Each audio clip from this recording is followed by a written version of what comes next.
সেনা জলে স্থলে আকাশে প্রস্তুত তাদের কিভাবে তারা তাদের প্র্যাকটিস চলছে কিভাবে সেই সব ছবি আপনারা দেখেছেন গতকালের ছবি যেমন শাহজাহানপুরের যে ছবি আমরা দেখিয়েছি গঙ্গা এক্সপ্রেস ওয়ের উপরে সেখানে এয়ার স্ট্রিপ করা হয়েছে যেখানে দিনে রাতে যখন খুশি প্রয়োজনীয় বিমান নামতে পারে এই এক্সারসাইজ যখন চলছে ঠিক সে সময় দেখা গেল পাকিস্তান একটা নাকি মিসাইল টেস্ট করেছে দাবি করছে পাকিস্তান যে একটা মিসাইল টেস্ট করেছে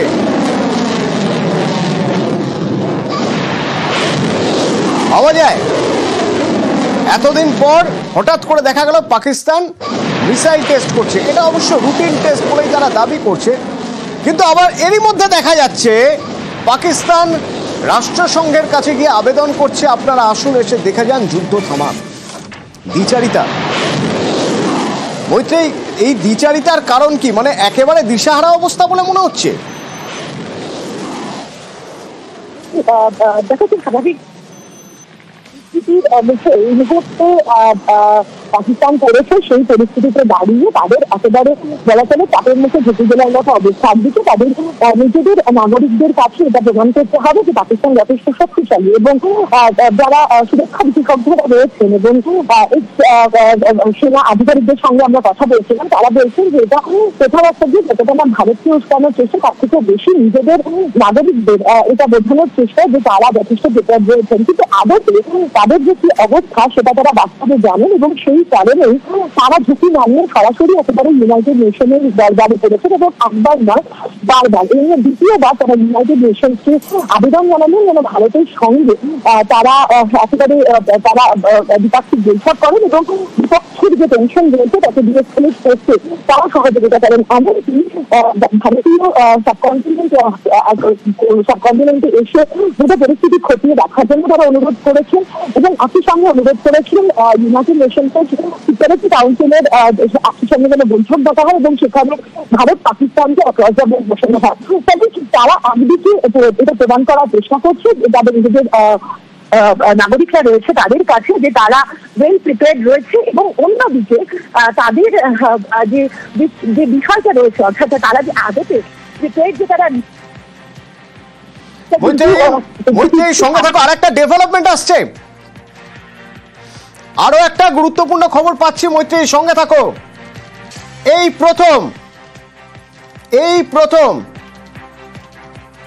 প্রথম প্রধানমন্ত্রী নরেন্দ্র মোদী কাশ্মীরের মুখ্যমন্ত্রী ওমর আব্দুল্লাহ তাদের বৈঠক হবে আজ সন্ধে এই বৈঠক হবে পেহেলগাঁওয়ের ঘটনার পরেই প্রথম এই বৈঠক অত্যন্ত তাৎপর্যপূর্ণ ঠিক কি কি বিষয়ে কথা হবে এর আগেই দেখা গিয়েছে গত দুদিনের মধ্যে প্রধানমন্ত্রী জানিয়ে দিয়েছেন যে সেনাকে পূর্ণ স্বাধীনতা দেওয়া হয়েছে জম্মু কাশ্মীর পরিস্থিতি নিয়ে পেহেলগাঁও পরিস্থিতি নিয়ে কি কথা হতে পারে অয়ন ভট্টাচার্য রয়েছেন আমার সঙ্গে ফোনে অয়ন ভট্টাচার্য রয়েছেন কি খবর পাচ্ছি আমরা অয়ন সন্ধ্যেবেলা আজকে পেহেলগাঁওয়ের পরে এই প্রথম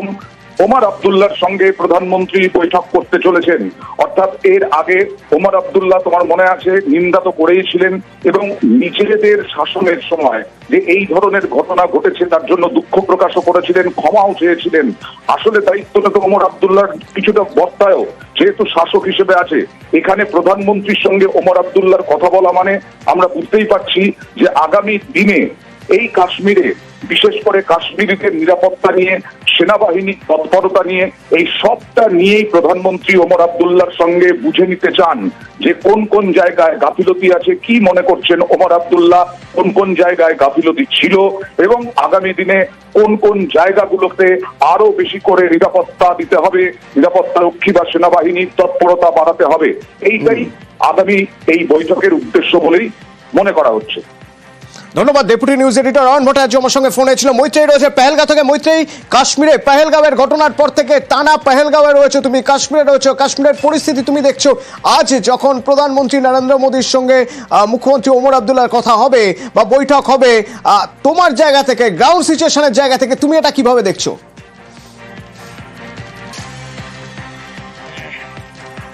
দেখো, অত্যন্ত তাৎপর্যপূর্ণ এই বৈঠক হওয়া, তার কারণ ওমর আব্দুল্লাহর সঙ্গে এই বৈঠক, আমরা কিছুদিন আগেই নিউজ 18 বাংলা এক্সক্লুসিভ ডে তারা কথা বলেছিলাম আমরা ফারুক আব্দুল্লাহর সঙ্গে, যিনি প্রাক্তন মুখ্যমন্ত্রী এবং এনসি পার্টির তিনি এই মুহূর্তে তিনি চেয়ারপারসনও। তারা কিন্তু বারবারই তারা অভিযোগ করছিলেন যে সিকিউরিটি যে দায়িত্ব সেটা রাজ্যের হাতে নেই, রাজ্যের যে সরকার তাদের হাতে নেই, এবং ওমর আব্দুল্লাহ যিনি মুখ্যমন্ত্রী তাকে কোনো সিকিউরিটি বৈঠকে ডাকা হয় না এলজির তরফ থেকে, এবং সেখানে দাঁড়িয়েই প্রধানমন্ত্রীর সঙ্গে খোদ ওমর আব্দুল্লাহর বৈঠক হওয়া, সেটা কিন্তু যথেষ্টই রাজনৈতিক এবং একেবারে যদি বলা যায় যে সিকিউরিটির দিক থেকেও কিন্তু অত্যন্ত তাৎপর্যপূর্ণ। এবং যেটা মনে করা হচ্ছে যে ওমর আব্দুল্লাহর সঙ্গে এই বৈঠক হওয়া মানে দুপক্ষের থেকেই যে কি বক্তব্য উঠে আসছে, এবং একই সঙ্গে পাকিস্তানের এই বর্তমানে জম্মু কাশ্মীরের যে পরিস্থিতি এবং পাকিস্তানের সঙ্গে যে এসকেলেটেড পরিস্থিতি তৈরি হয়েছে, সেই পরিস্থিতিতে দাঁড়িয়ে দুজনের মধ্যে বিস্তারিত কথাবার্তা হবে, এবং সেই জায়গায় দাঁড়িয়ে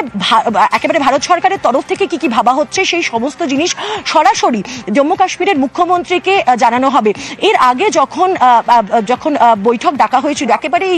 এই হামলার পরপরই যখন সর্বদলীয় বৈঠক ডাকা হয়েছিল, সেই সময় কিন্তু একাধিক বিরোধী দল তারা সরব হয়েছিলেন এই প্রশ্ন তুলে যে দল ক্ষমতায় রয়েছে জম্মু কাশ্মীরে তাদেরকে কেন সর্বদলীয় বৈঠকে দিল্লিতে ডাকা হলো না, সেই প্রশ্ন তারা তুলেছিলেন। এবং এবার সেই ক্ষেত্রে দাঁড়িয়েই কিন্তু জম্মু কাশ্মীরের মুখ্যমন্ত্রী ওমর আব্দুল্লাহর সঙ্গে প্রধানমন্ত্রীর বৈঠক হওয়া অত্যন্ত তাৎপর্যপূর্ণ, কারণ দুদিক থেকে এক যে দেশের তরফ থেকে কি পদক্ষেপ নেওয়া হচ্ছে তাকে এটা জানানো হবে, এবং একই সঙ্গে জম্মু কাশ্মীরের বিষয়ে ওমর আব্দুল্লাহ সিকিউরিটি বিষয় নিয়ে তার কি বক্তব্য আছে সেটা তিনি সরাসরি প্রধানমন্ত্রীকে জানাবেন। হামলা হওয়ার প্রায় 10 দিন পেরিয়ে গিয়েছে, এবং তারপরে এই বৈঠক কিন্তু অত্যন্ত তাৎপর্যপূর্ণ, এবং যেটা মনে করা হচ্ছে যে প্রত্যাঘাতের ক্ষেত্রেও কোনো পদক্ষেপ নেওয়ার আগে মুখ্যমন্ত্রীকে এই সরাসরি সব বিষয়টা জানাতে চাইছেন প্রধানমন্ত্রী নিজে, এবং সেই কারণেও কিন্তু এই বৈঠক হতে পারে আজ সন্ধ্যের এই বৈঠক। ধন্যবাদ মৈত্রী। অতনু।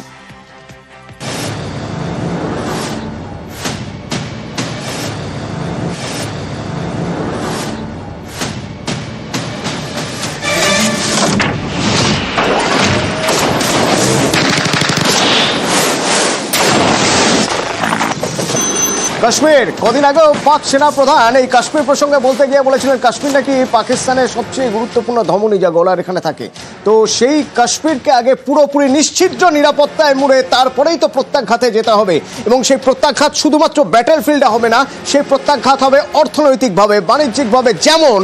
যেমন পাকিস্তান থেকে কোনো কিছু রপ্তানি করা যাবে না এদেশে, অর্থাৎ আমাদের দেশে কোনো কিছুই আমদানি করা হবে না পাকিস্তান থেকে, এমনকি ঘুরপথে পরোক্ষেও আমদানি হবে না। পুরোপুরি নিষেধাজ্ঞা পাক পণ্যের উপর। এর আগে পাকিস্তানের রপ্তানিতে নিষেধাজ্ঞা ছিল, আর এবার পাকিস্তানের পণ্য আমদানির উপর নিষেধাজ্ঞা জারি করা হলো। আন্তর্জাতিক সম্পর্ক বিশেষজ্ঞ ইমন কল্যাণ লাহিড়ির সঙ্গে আমরা কথা বলেছিলাম, কতটা চাপ বাড়লো পাকিস্তানের উপর, কি বলছেন শুনুন। ভারতের মাটিতেই আঘাত কিন্তু ভারতের সার্বভৌমত্বের উপর আঘাত, এবং যখন সার্বভৌমত্বের উপর আঘাত হয় তখন ইন্টারন্যাশনাল ট্রিটিস গুলো ধীরে ধীরে বাতিল করা হয়। যেমন আমাদের ইসরায়েলের কাছ থেকে, মার্কিন যুক্তরাষ্ট্রের কাছ থেকে, এইসব দেশের কাছ থেকে হাই টেকনোলজি পাওয়ার কথা বা পাওয়ার থাকে, কিন্তু পাকিস্তানের কাছে আমাদের কিচ্ছু পাওয়ার নেই। 1947 চুক্তি অনুযায়ী পাকিস্তান অকুপাইড যে কাশ্মীর সেটাও কিন্তু ভারতের অবিচ্ছেদ্য অংশ। এটা যদি আমরা আস্তে আস্তে না করি, এই ট্রেড বন্ধ বা ইত্যাদিগুলোকে আপাতত না করা হয়, তাহলে কিন্তু আমাদের স্ট্র্যাটেজিক্যালি ভুল হয়ে যাবে। কোনো একটা পদক্ষেপ কিন্তু ভারত সরকারকে নিতেই হবে এই 26 জনের মৃত্যুর পর। তার প্রিলুড হিসেবে এগুলো করা হচ্ছে, এবার অ্যাকশন পয়েন্টে যাবে।